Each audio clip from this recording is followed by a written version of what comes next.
السلام علیکم ورحمۃ اللہ وبرکاتہ۔ رب اشرح لی صدری ویسر لی امری واحلل عقدۃ من لسانی یفقہوا قولی۔ اللہم فقہنا فی الدین، اللہم انی اسألک علما نافعا وعملا متقبلا ورزقا طیبا۔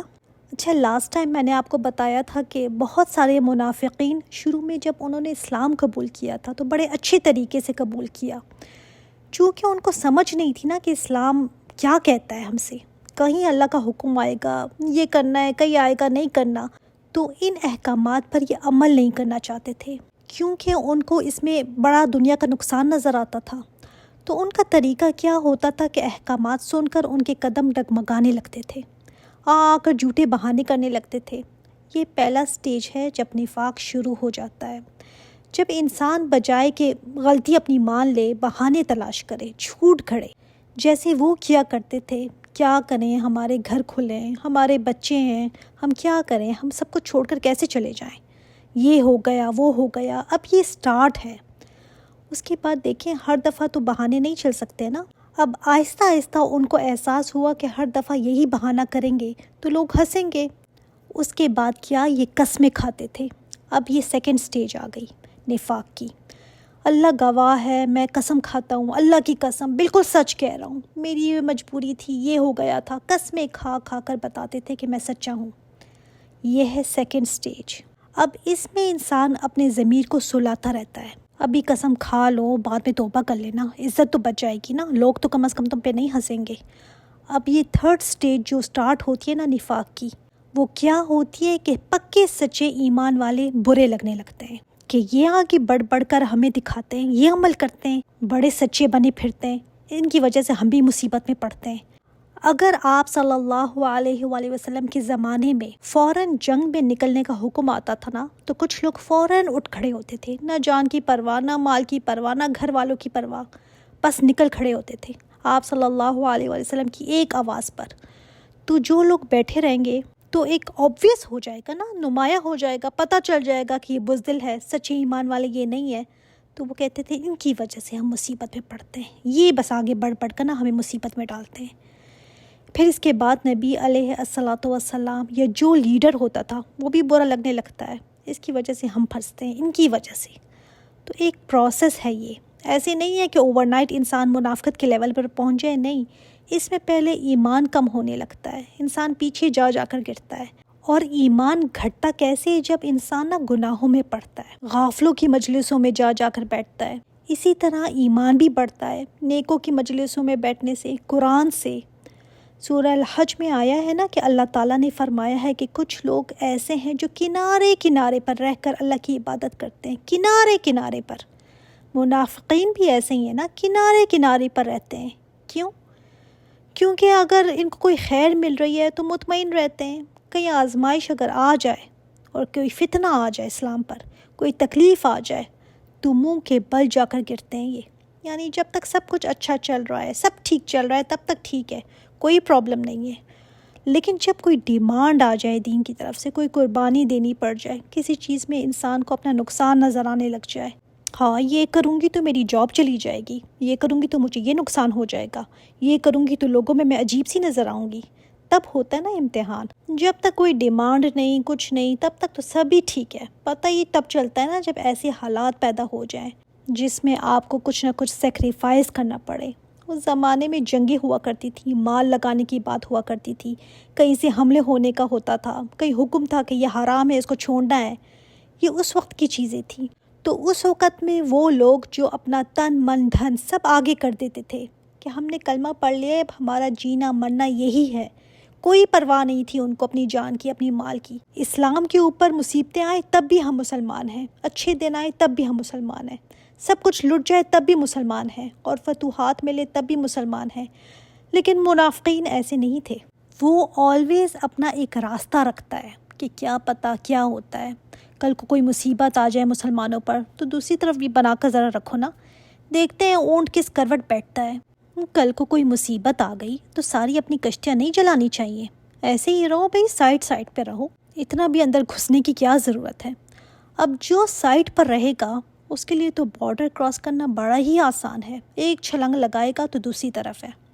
دین میں بھی کچھ لوگ نا ایسے ہی ہوتے ہیں، سینٹر میں نہیں رہتے، وہ نہیں آنا چاہتے، کوئی مشکل آ جائے تو نکلنا آسان ہوگا، کنارے کنارے پر رہتے ہیں، ایک پیر ادھر ایک پیر ادھر، نکلنا اگر پڑ گیا نا تو نکلنا آسان ہو۔ ہم کیسی زندگیاں گزارتے ہیں نا۔ جب 9/11 کا واقعہ ہوا تھا تو کسی نے کہا میرے لیے تو کوئی مشکل ہے ہی نہیں، میرا حال حلیہ ایسا ہے، اور بھی چیزوں میں ایسی ہوں کہ جیسے اسپینش نظر آتی ہوں، مجھے تو کوئی کچھ نہیں کہتا، میں تو لگتی ہی نہیں کہ کہیں سے مسلمان ہوں۔ یعنی انسان نا فوراً اپنے بچاؤ کا سوچتا ہے کہ میں کہیں سے مسلمان لگوں ہی نہیں، نہ مسلمان کہلاؤں، نہ مسلم دکھوں، نہ میرا حال حلیہ، نہ میری بول چال، نہ ڈھال، سب ایسے ہو کہ پتہ ہی نہ چلے کہ مسلمان ہوں۔ ایسے لوگ نا کنارے کنارے پر رہتے ہیں۔ آج کے دور میں نا کوئی ایسی جنگیں نہیں ہو رہی، لیکن پھر بھی حالات ایسے ہو جاتے ہیں کہ انسان کتنے پانی میں ہے پتہ چل جاتا ہے۔ ہم ہتھیلیوں پر اپنا ایمان لیے ہوئے ہیں کہ کسی دن کچھ ہو گیا نا تو فوراً فلپ ہو گئے۔ یہ چیز منافقت سے بہت قریب ہے۔ جس جگہ بیٹھے ہیں ویسے ہی رنگ ڈھنگ اپنا لیا، ایمانی جرت نہیں ہوتی ان میں، ان سے تو پھر وہ بہتر ہوتے ہیں جن کا کوئی موقف ہوتا ہے۔ اس لیے قرآن میں نا اللہ تعالیٰ کا کافروں پر اتنا غصہ نہیں جتنا منافقین پر ہے۔ یہ آگ کے سب سے نچلے حصے میں ہوں گے۔ یہ ایمان لائے پھر کفر کیا۔ یہ کفر اعلانیہ نہیں ہے کہ ہم مرتد ہو گئے، بلکہ اندر سے جیسے ٹرمائٹ ہوتی ہے نا، دیمک چاٹ جاتی ہے، کھوکھلا کر دیتی ہے اندر سے۔ باہر سے میز صحیح نظر آ رہی ہوتی ہے، لیکن آپ نے ہاتھ لگایا تو گر پڑی، اندر سے کھوکھلی ہو چکی تھی۔ تو ان کو بھی ذرا سا پھونک مارو گے تو گر جائیں گے۔ آپ صلی اللہ علیہ وآلہ وسلم کے دور میں سچے ایمان والے بہت تھے اور منافق کم۔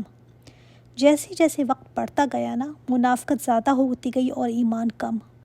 تو اللہ تعالیٰ نے فرمایا فَطُبِعَ عَلَىٰ قُلُوبِهِمْ، مہر لگا دی اللہ تعالیٰ نے ان کے دلوں پر۔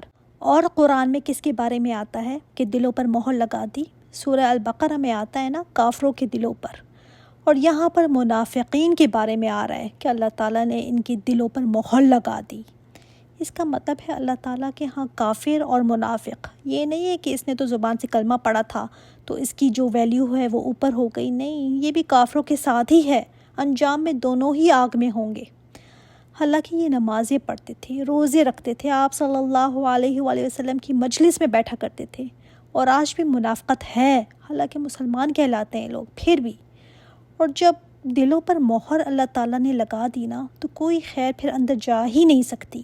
گناہوں سے ایک سیاہ نقطہ لگا، دوسرا گناہ کیا پھر ایک نقطہ لگا، پھر توبہ نہ کی پھر کیا، پھر تیسرا نقطہ لگا، اور نقطے لگتے ہی چلے گئے۔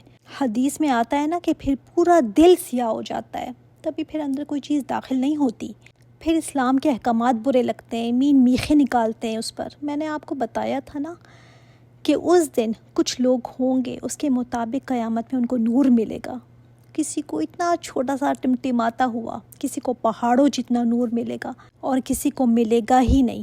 اب پل صراط کراس کرنا ہے تو خود ہی سوچے کتنا نور چاہیے ہوگا۔ وَإِذَا رَأَيْتَهُمْ تُعْجِبُكَ أَجْسَامُهُمْ، اللہ تعالیٰ فرماتے ہیں کہ اگر تم ان کو دیکھو گے نا تو تمہیں ان کے جسم بڑے اچھے لگیں گے، کیونکہ کھاتے پیتے ہیں نا، لمبے چوڑے خوبصورت کھلے ہوئے رنگ، کیونکہ کھانا پینا آسائشی تھی ان کے پاس۔ جو پکے سچے مومن تھے ان کے گھروں میں تو فاقے تھے۔ اب دیکھیں نا، اس وقت انصار جنہوں نے مہاجرین کو بھائی بھائی بنایا ہوا تھا، تو اس وقت کوئی بڑے بڑے مینشنز تو نہیں ہوتے تھے، چھوٹے چھوٹے گھر ہوتے تھے، اس میں پھر مہاجرین کو بھی ساتھ ایک کمرے کے 2 حصے کر دیے، بیچ میں پردہ ڈال دیا۔ اب اپنی فیملی بھی پھر مہاجرین کی فیملی بھی، یہ ذمہ داری کوئی آسان تھوڑی تھی، نہ خود کھانے کو اتنا ہوتا تھا، پھر ساتھ مہاجرین کو بھی برابر کا حصہ دینا۔ آج ہمارے کتنے بڑے بڑے گھر ہوتے ہیں نا، لیکن کوئی مہمان آ جائے تو پھر بھی ہمیں بہت مشکل لگتا ہے۔ اور دوسری طرف منافقین، یہ تو بچ بچ کر رہتے تھے، ساری توجہ ان کے خود پر ہوتی تھی۔ ان کے پاس بہت مال تھا مگر مال لگاتے ہی نہیں تھے، کبھی جانیں انہوں نے اپنی نہیں کھپائی تھی، کوئی فقر و فاقہ نہیں دیکھا تھا، تو اچھا ہی لگنا تھا سب پھر۔ تو اللہ تعالیٰ نے فرمایا کہ تم ان کو دیکھو گے، ان کے بڑے بڑے اچھے خوبصورت جسم تمہیں لگیں گے۔ وَإِن يَقُولُوا تَسْمَعْ لِقَوْلِهِمْ، اور اگر یہ کوئی بات کہے نا تو تم سنتے ہی جاؤ۔ ان کی باتیں ایسی کرتے تھے، یہ ایسی لپیٹ لپیٹ کر باتیں کرتے تھے، بلند و بانگ دعوے ایسے نعرے لگاتے تھے کہ انسان کہے واقعی میں یہی سب سے زیادہ سنسیئر ہیں۔ لوگوں دیکھو، یہ اللہ کے رسول ہیں، ان کی بات سنو، لوگوں ان کی مدد کرو۔ اور اندر کیا تھا ان کے، خود کو بھی ہم رکھ کر دیکھتے ہیں، آج ہمیں بھی کتنی باتیں آتی ہیں نا، باتیں کروا لو ہم سے، تقریریں کروا لو، نعرے لگوا لو، جھنڈے لگوا لو ہم سے، ہم تو رسول کی شان پر ان کے نام پر اپنی جانیں نچھاور کر دیں، یہ کر دیں گے وہ کر دیں گے۔ کیا آپ صلی اللہ علیہ وآلہ وسلم کی کوئی ایک سنت یا کوئی ایک طریقے کی بات آ جائے تو کیا ہم مانتے؟ ہم ماننے کو تیار ہی نہیں ہوتے۔ کأنہم، اللہ تعالیٰ نے ان کی مثال دی ہے کہ وہ خشب مسندہ، لکڑیاں ہیں ٹیک لگائی ہوئی، یعنی ایسے بیٹھتے تھے نا ٹیک لگا کر، جیسے لکڑیاں ہیں جو سیدھی نہیں کھڑی ہو سکتی، دیوار کا سہارا لے کر ان کو سیدھا کھڑا کیا جاتا ہے۔ اس کا دوسرا مطلب بھی ہے کہ لکڑی کیا ہوتی ہے؟ ایک سٹک نا، جس کو نہ کوئی سمجھ ہے نہ کوئی عقل ہے، اس کے اوپر کوئی بھی سہارا لے کر ایسے نہیں کھڑا ہو سکتا۔ وہ خود سہارا لیے ہوئے ہے، کیونکہ اس کے اوپر جو بھی سہارا لے گا وہ خود بھی گرے گا۔ اور یہ بیٹھتے بھی ایسے تھے کہ جیسے آرام کرنے کے لیے آئے ہیں، ٹیک لگا کر بیٹھا کرتے تھے، پھر آنکھوں سے ایک دوسرے کو اشارے کیا کرتے تھے۔ یحسبون کل صیحۃ علیہم، وہ سمجھتے ہیں ہر سخت آواز کو اپنے اوپر۔ کوئی بات ہوتی تھی نا تو کہتے تھے ہائے اب ہمارے اوپر کچھ آ جائے گا، ہمیں کچھ کرنے کو نہ کہہ دے، ہمارے اوپر کوئی مسئلہ نہ آ جائے، ہمیں کوئی قربانی نہ دینی پڑ جائے، اب پھر جنگ میں جانے کا کہہ دیں گے، اب پھر نکلنے کا کہا جائے گا، ہائے ہائے۔ ان کو لگتا تھا ہر چیز ہمارے ہی اوپر آ رہی ہے۔ صیحتاً خطرے کے معنی میں بھی آتا ہے، ان کو لگتا تھا کہ ہمارے اوپر ہی ہے سب سے زیادہ خطرہ، کیونکہ ان کو اپنا آپ بڑا عزیز تھا نا۔ جیسے آج ہمیں لگتا ہے کہ ہر خطرہ ہمارے اوپر ہی ہے، ہمیں کچھ نہ ہو جائے، ہمیں کچھ نہ کہا جائے، اس لیے پہلے ہی دین کو دینے کو ہم تیار رہتے ہیں۔ ہم العدو فاحذرہم، اللہ تعالیٰ نے فرمایا وہ دشمن ہیں، بچو ان سے۔ مسلمانوں کی صفوں میں تو ہیں مگر مسلمانوں کو ہی نقصان دینے والے ہیں، آستین کا سانپ ہے، اپنے ہو کر ڈس لینا۔ قاتلہم اللہ، غارت کرے اللہ ان کو، انا یؤفکون، کہاں سے وہ پھیرے جاتے ہیں۔ اللہ تعالیٰ نے فرمایا ہے اللہ تعالیٰ ان کو غارت کرے، کہاں سے یہ پھیرے جاتے ہیں، کس طرف کو آئے اور کس طرف سے واپس نکل گئے اسلام سے۔ ہم تو سمجھتے ہیں نا ایسا کرنے والے عقل مند مسلمان ہیں جو سائڈ پر رہتے ہیں، پاگل تھوڑی ہیں سب کچھ ہی لگا کر بیٹھ جائیں، دیکھ دیکھ کر چلنا چاہیے بھائی۔ اللہ تعالیٰ نے فرمایا غارت کرے اللہ ان کو۔